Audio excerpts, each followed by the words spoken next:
olursa,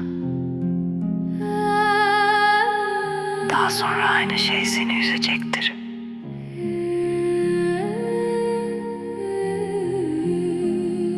Zaman akıyor, durmuyor yerinde.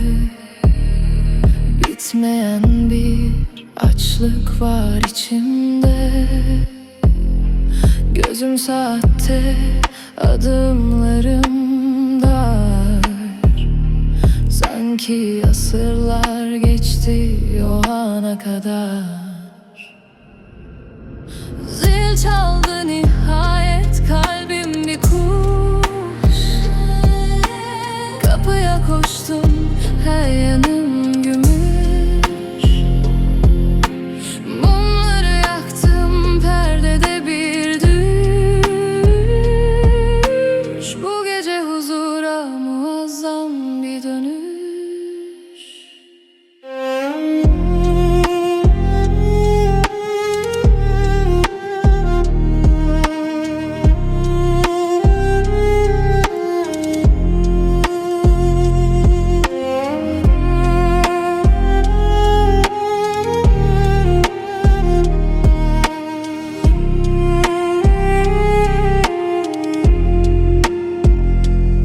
Elimden kaydı o kutsal emanet. Koptu içimde sessiz bir kıyamet. Diz çöktüm yere, her yanım keder. Bu yıkım, bu acı ölüme bedel. Gözyaşım karıştı yerdeki tozla. Kaldım bu dünyada sonsuz bir yasla. Umut tükendi, kalmadı zerre neşe.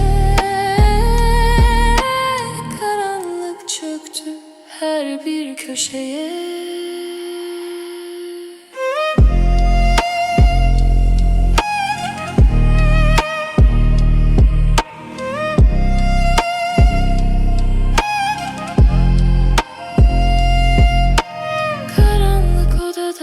Son bir veda. Masada demir, sessiz bir nida.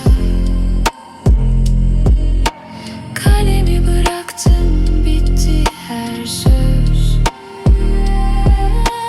Namlu şakakta kapandı bu göz.